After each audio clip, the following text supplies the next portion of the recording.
Hello friends, good morning. कैसे हैं आप सभी? मैं आशा करती हूँ आप सभी बहुत ही अच्छे होंगे और मैं भी बहुत अच्छी हूँ।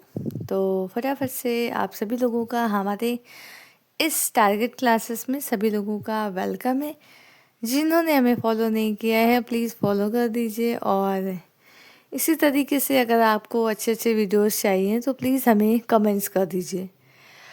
तो हम सीटेट की क्लासेस कराते हैं। जो आने वाले आपके पेपर हैं जो है वो हम फेब में जो होने वाला है उसकी प्रैक्टिस करा रहे हैं। अगर आप लोगों को भी और भी वीडियोस हमसे चाहिए तो प्लीज़ हमें ढेर सारा प्यार और सब्सक्राइब करिए और शेयर करिए। ज़्यादा से ज़्यादा लोगों को शेयर करिए और लाइक करिए।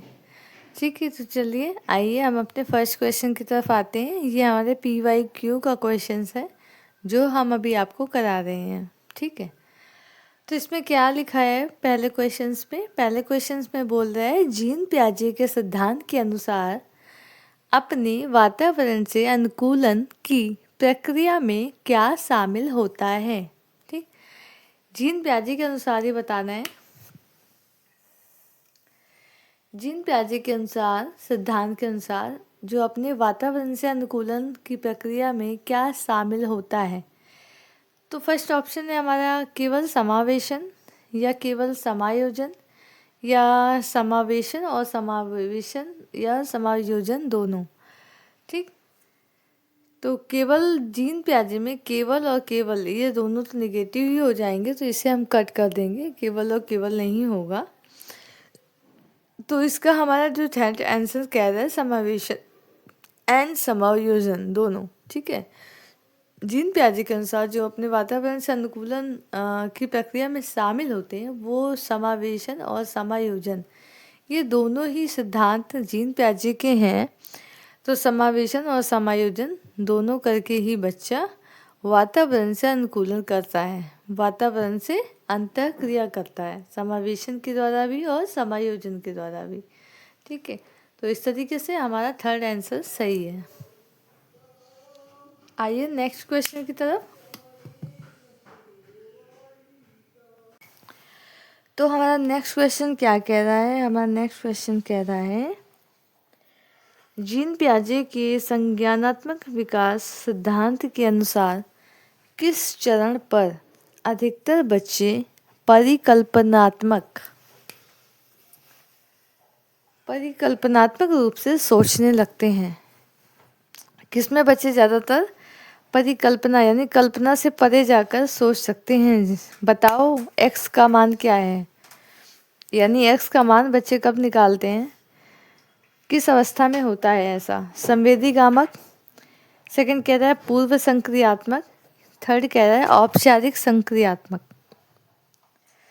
संवेदीगामक हमारी इन्फेंसी होती है, छोटी अवस्था होती है 0 से 2 वर्ष। पूर्व संक्रियात्मक जो हमारी होती है वो 2 से 7 वर्ष होती है। इस एज में भी बच्चा इतना क्रिटिकल थिंकिंग नहीं कर पाता है। थर्ड है हमारा औपचारिक संक्रियात्मक। इसमें बच्चा क्या करता है, किशोरावस्था में होता है और इसकी एजेस भी ज़्यादा होती है आपकी। तो किशोरावस्था में जाकर बच्चे x का मान निकालते हैं, माना x का मान क्या है, y का मान क्या है, ये सारी चीज़ें परिकल्पनात्मक में आती है जो साफ साफ दिया हुआ है। औपचारिक अवस्था ये हमें हमारी इसका जो हमारा जीन पियाजे है ये हमारा इसका फोर्थ स्टेज माना जाएगा, औपचारिक संक्रियात्मक अवस्था। और यही हमारा सही है क्योंकि इस समय बच्चा किशोरावस्था में आ जाता है तो परिकल्पनात्मक सोच उस समय डेवलप हो जाती है। It means third option is the right. Next question हमारा क्या है? तो बच्चों में नेक्स्ट क्वेश्चन हमसे क्या कह रहा है, आइए देखते हैं।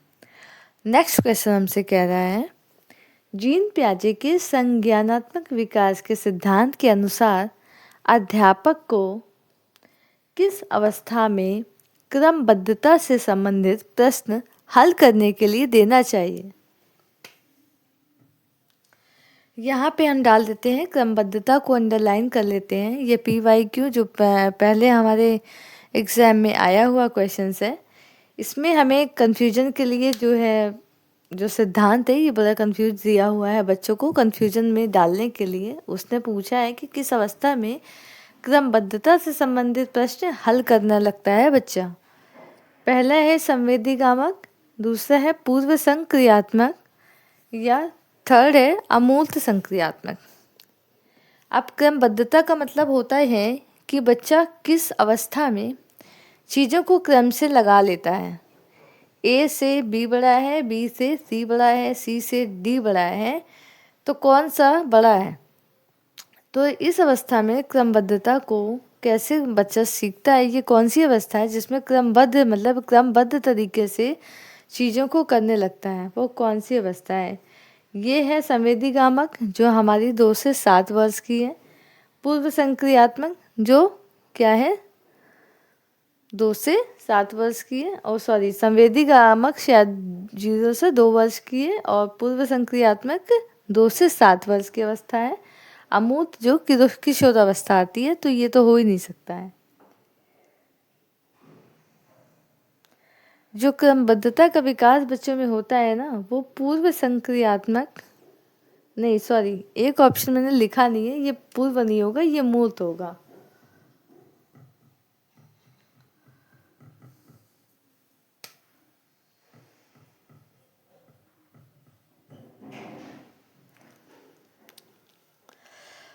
तो ये मूर्त संक्रियात्मक है। ये हमने यहाँ पे पूर्व लिख दिया था, तो ये मूर्त संक्रियात्मक है, जिसका जो एज है वो 7 से 11 वर्ष है।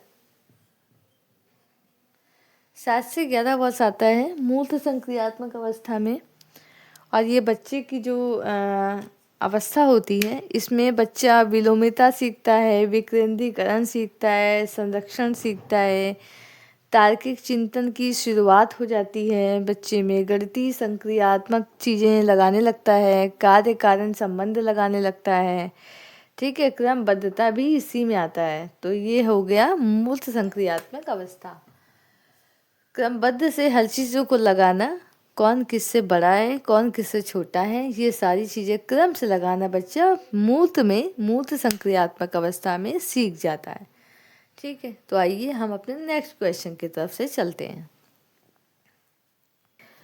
तो फ्रेंड्स, हमसे नेक्स्ट क्वेश्चन क्या कह रहा है। नेक्स्ट क्वेश्चन हमसे ये कह रहा है कि परिकल्पनात्मक निगमनात्मक तर्क किस चरण की विशेषताएं हैं। ठीक है, मतलब वो कौन सा चरण है जिसमें बच्चा परिकल्पना यानी कल्पना से परे सोचता है, निगमनात्मक तर्क वितर्क करने लगता है, वो किस चरण में आता है। संवेदीगामक में, मूर्त संक्रियात्मक में, या अमूर्त संक्रियात्मक। जहाँ पे आपको साफ साफ ये कह रहा है कि वो परिकल्पना कह रहा है, मतलब ये कल्पना करता है बच्चा। ठीक है, हाइपोथेसिस होता है, कल्पना से परे सोचता है। ये सारी चीज़ें बच्चा किस चरण में करता है, ये आपको बताना है। संवेदीगामक हो नहीं सकता, बच्चा का जो एज है वो बहुत छोटा होता है। मूर्त संक्रियात्मक में 7 से 11 होता है, तो इसमें भी कल्पना से परे नहीं सोच पाता। इसमें तो बच्चा जो सामने दिखाई देता है, जो चीज़ें बस मूर्त होती हैं, बच्चों को वही सारी चीज़ें दिखाई देती हैं। पर अमूर्त में क्या होता है या औपचारिक में क्या होता है, जो चीज़ें मतलब नहीं होती हैं सामने, वो भी दिखाई देता है। मतलब अगर बच्चों से आप पूछोगे कि बेटा बताओ कि माना जो है रीता जो है आज रीता ने इतने जो है अंडे खाए हैं और सीता ने इतना फल खाया है, तो बताओ दोनों में अंतर क्या होगा, दोनों ने कितने मतलब फल खाए हैं या अंडे खाए हैं। अगर ऐसा कुछ कल्पनाशील आप प्रश्न बच्चे से पूछेंगे तो वो आराम से बता देंगे। तो ये कौन सी अवस्था है, तो ये हमारी अवस्था है थर्ड, जिसे बोलेंगे अमूर्त संक्रियात्मक। अमूर्त संक्रियात्मक अवस्था बोलेंगे या औपचारिक अवस्था भी बोलते हैं, परिकल्पनात्मक अवस्था भी बोलते हैं। ये सारी चीज़ें इसी अवस्था को बोली जाती है, अमूर्त संक्रियात्मक को। ठीक, इसका मतलब जहाँ पे भी आपको परिकल्पनात्मक निगमनात्मक तर्क पूछेगा, वहाँ पे आपको आंख मूंद करके अमूर्त संक्रियात्मक या औपचारिक संक्रियात्मक अवस्था लगानी है। ठीक है, तो ठीक है, चलिए आइए आगे बढ़ते हैं। तो फ्रेंड्स हमारा नेक्स्ट क्वेश्चंस हमसे क्या कह रहा है, नेक्स्ट क्वेश्चंस हमारा क्या कह रहा है, आइए जानते हैं कि निम्न में से किस मनोवैज्ञानिक ने प्रतिपादित किया कि अंतःक्रिया की बच्चे के भाषिक विकास में बहुत महत्वपूर्ण भूमिका निभाते हैं। पियाजे ने ऐसा कहा है, लेव वाइगोस्की ने ऐसा कहा है, या नोम चॉम्स्की ने ऐसा कहा है। तो आपको यही चीज़ें बतानी है कि कौन सा ऐसा मनोवैज्ञानिक है जिसने ये कहा है कि बच्चे के जो भाषिक विकास में अंतःक्रिया बहुत महत्वपूर्ण होती है। भाई एक दूसरे से को रिलेट करके कुछ कोई चीज़ें सीखना, इस पे कौन बल दिया है, किसने हमारे बोला है कि समाज से बच्चा सीखता है, संस्कृति से बच्चा सीखता है, ये सारी चीज़ें किसने बोली हैं? पियाजे ने नहीं बोली है, नोम चॉम्स्की ने भी नहीं बोली है। सेकंड हमारा जो ऑप्शन है लेव वाइगोस्की, इन्होंने ये बोली है कि जो है बच्चा ज़्यादा से ज़्यादा अपने माता पिता या अपने पास पड़ोस या अपने परिवार या अपने जो अपने सह संबंधी हैं उनके साथ ही सीखते हैं, उनके साथ ही सीखते हैं ज़्यादा से ज़्यादा अंतःक्रिया करके। तो इसमें जो अंतःक्रिया है उसमें उसके माध्यम से बच्चा एक दूसरे के ज्ञान का आदान प्रदान करता है भाषा के माध्यम से। तो हमारा जो भाषा माध्यम का जो सिद्धांत दिया है, भाषा के माध्यम से सीखना, जो अंतःक्रिया के माध्यम से सीखना है, वो सारी चीज़ें हमारी लेव वाइगोस्की ने हमें बताई हैं। ठीक है, तो इसका हमारा सेकंड जो आंसर है वही सही होगा। ठीक है, ये सारी चीज़ें रिपीटेड हैं और फिर से रिपीट होंगी 2026 में भी। चलिए नेक्स्ट क्वेश्चन पे आते हैं।